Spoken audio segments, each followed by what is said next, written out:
दोस्तों, अगर आपने गुल्ली बुल्ली और ग्रैनी का बर्थडे पार्ट 1 और 2 अभी तक नहीं देखा है तो पहले आप उसे देख लें, वरना ये स्टोरी आपको समझ में नहीं आएगी। पिछली वीडियो में आपने देखा था कि गुल्ली शॉन को लेकर जैसे ही नीचे आता है तभी उसे दरवाजा खुलने की आवाज लगती है और वो वहीं रुक जाता है। लेकिन गुल्ली ये नहीं जानता कि ग्रैंडपा भी उसी की तरफ आने वाले हैं और आखिर कुछ देर बाद गुल्ली पकड़ा जाता है। ग्रैंडपा गुल्ली को देख लेते हैं। गुल्ली फौरन वहां से भागता है और छुपने की जगह ढूंढने लगता है, लेकिन ग्रैंडपा गुल्ली को कुत्ते की तरह दौड़ा लेते हैं और गुल्ली शॉन को लेकर भागता रहता है। और कुछ देर बाद जब गुल्ली थक जाता है तो वो अपने आप को ग्रैंडपा से छुपाने की कोशिश करता है ताकि ग्रैंडपा उसे देख न सके और वो शॉन को लेकर वहां से बाहर निकल सके, लेकिन ऐसा होता नहीं है। कुछ देर बाद ग्रैंडपा गुल्ली को ढूंढते हुए उस जगह पहुंच जाते हैं जहां गुल्ली छुपा होता है और आखिर फिर से एक बार गुल्ली पकड़ा जाता है। गुल्ली ग्रैंडपा को देखते ही समझ जाता है कि ग्रैंडपा ने उसे देख लिया है और अब यहाँ छुपने से कोई फायदा नहीं। गुल्ली फौरन वहां से भागता है और सीधे घर से बाहर निकलने की कोशिश करता है, लेकिन तभी अचानक से वहां ग्रैनी आ जाती है और गुल्ली को देखते ही उस पर हमला कर देती है। और अब आगे की स्टोरी देखते हैं। गुल्ली गाड़ी के पास खड़े खड़े यही सोच रहा होता है कि गुल्ली को अब तक वापस आ जाना चाहिए था। उसे यहाँ से गए हुए काफी देर हो चुकी है, मुझे अब जाकर देखना होगा। गुल्ली ने बुल्ली से कहा था कि अगर मैं आधे घंटे तक वापस ना आऊं तो समझ लेना कि मेरे साथ कुछ गड़बड़ हुई है, लेकिन अभी आधा घंटा नहीं हुआ है, इसलिए बुल्ली इतना सीरियस नहीं है। लेकिन वो ग्रैनी के घर जाना चाहता है ये देखने के लिए कि गुल्ली को कुछ हुआ तो नहीं है। लेकिन बुल्ली जैसे ही थोड़ा और आगे बढ़ता है तो वो देखता है कि ग्रैनी के घर का दरवाजा खुला हुआ है। ग्रैनी और ग्रैंडपा सामने ही खड़े हुए हैं और वो जोर जोर से बातें कर रहे हैं। बुल्ली को लगता है कि ग्रैनी का बर्थडे होने जा रहा है, इसी वजह से चिल्ली पुकार मची हुई है। लेकिन कुछ ही देर बाद बुल्ली को समझ में आ जाता है कि अंदर कुछ गड़बड़ है, कहीं गुल्ली पकड़ा तो नहीं गया, पास जाकर देखना होगा। और फिर बुल्ली धीरे धीरे घर की तरफ आगे बढ़ता है।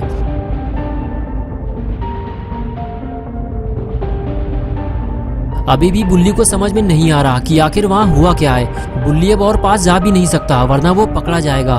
वो तो बस गुल्ली के बाहर आने का इंतजार कर रहा है, लेकिन शायद उसे नहीं पता कि गुल्ली अब वापस नहीं आएगा। ग्रैनी ने उसे मारकर बेहोश कर दिया है और अब ग्रैनी और ग्रैंडपा उसे ठिकाने लगाने वाले हैं।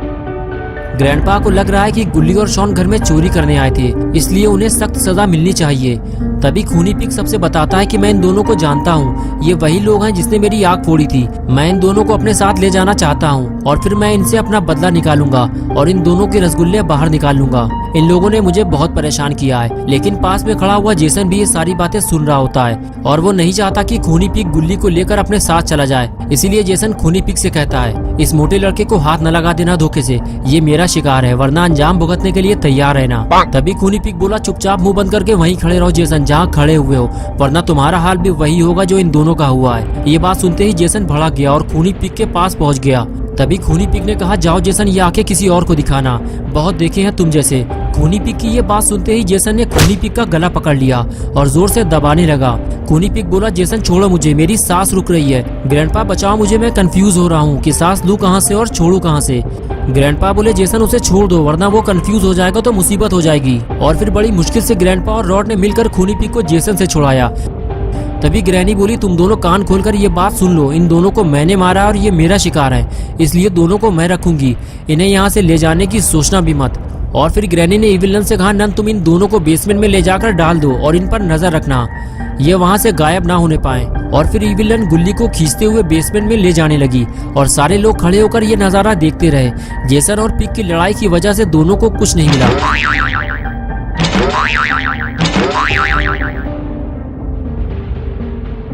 रॉड बोला, 12 बजने वाले हैं, सब लोग ऊपर चलो, लड़ाई में बर्थडे भूल गए क्या? ग्रैनी बोली, रॉड हम दोनों ऊपर जा रहे हैं, तुम इस पर नजर रखो, जब नन इसे ले जाएगी तो ऊपर आ जाना। ये कहकर ग्रैनी और ग्रैंडपा दोनों ऊपर चले गए।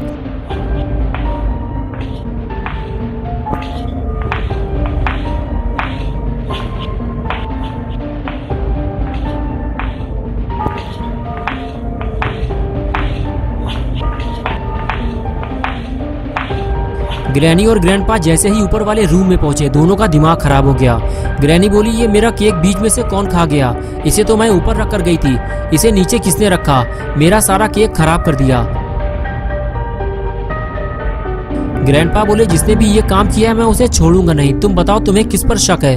ग्रैनी बोली, इन्हीं चारों में से किसी का काम होगा ये। ग्रैनी और ग्रैंडपा बातें कर ही रहे थे कि तभी तीनों लोग ऊपर आ गए। तभी ग्रैनी बोली, सच सच बताओ तुम में से किसने ये केक खाया है, वरना खोपड़ी तोड़ दूंगी तुम्हारी। ग्रैनी की बात सुनते ही रॉड बोला, ग्रैनी मैंने केक नहीं खाया, मैं तो नीचे था। तभी जेसन ने अपना हाथ ऊपर उठाते हुए कहा, मैं जानता हूँ उसे, अगर ग्रैंडपा इजाजत दे तो मैं बता सकता हूँ उसका नाम। तभी ग्रैंडपा बोले, बताओ जेसन कौन है वो। और तभी जेसन ने खूनी पिग की तरफ इशारा करते हुए कहा, ये है वो पापी पिग। पिग बोला, ग्रैंडपा मैंने केक नहीं खाया, जेसन झूठ बोल रहा है, ये मुझे फंसाने की कोशिश कर रहा है। तभी रॉड बोला, अरे घड़ी देखो 12 बज गए, अड्डे बड्डे शुरू करो। और फिर रॉड ने केक उठाकर मेज पर रख दिया और बाकी सारे लोग ग्रैनी को घेर बटोर कर खड़े हो गए और शुरू हो गई बर्थडे पार्टी।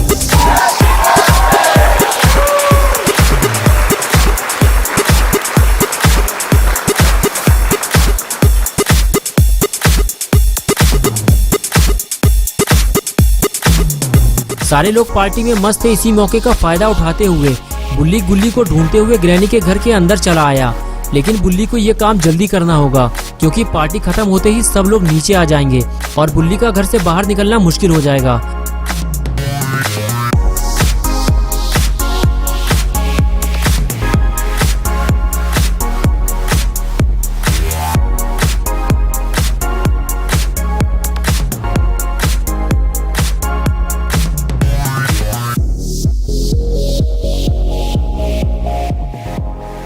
ऊपर आने के बाद जब बुल्ली रूम में झांकता है तो उसे सामने रॉड खड़ा हुआ दिखाई देता है, लेकिन रॉड किसी और तरफ देख रहा होता है। बुल्ली को समझ में नहीं आता कि रॉड को कैसे बुलाएं। तभी वो हाथ हिलाने लगता है, लेकिन कोई फायदा नहीं।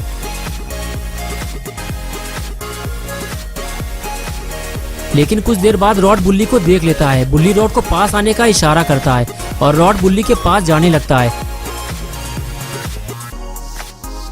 रॉड बुल्ली के पास जाकर कहता है, तुम यहाँ क्या कर रहे हो बुल्ली? अभी थोड़ी देर पहले गुल्ली और शॉन पकड़े गए हैं। बुल्ली कहता है, क्या गुल्ली पकड़ गया और तुमने उसकी कोई मदद भी नहीं की? तभी रॉड कहता है, बुल्ली नीचे चलो, हम यहाँ बात नहीं कर सकते, खूनी पिग मुझे देख रहा है। ये कहकर दोनों नीचे चले गए, लेकिन खूनी पिग का ध्यान लगा हुआ है कि रॉड किससे बातें कर रहा है और वो फौरन रूम के बाहर निकल कर देखता है। जिसका डर था आखिर वही हुआ। खूनी पिग ने रॉड के साथ बुल्ली को देख लिया है और ये देखते ही खूनी पिग ने अंदर जाकर सबको ये बात बता दी। तो दोस्तों, क्या होगा बुल्ली और रॉड का? क्या गुल्ली और शॉन इस घर से बाहर निकल पाएंगे या फिर बुल्ली और रॉड भी अब फंस जाएंगे? ये हम देखेंगे पार्ट 4 में 21 को इसी चैनल पे। तो दोस्तों, अगर आप पार्ट 4 देखना चाहते हैं तो इस वीडियो को लाइक करें, चैनल को सब्सक्राइब करना और बेल आइकन प्रेस करके ऑल नोटिफिकेशन ऑन करना ना भूलें।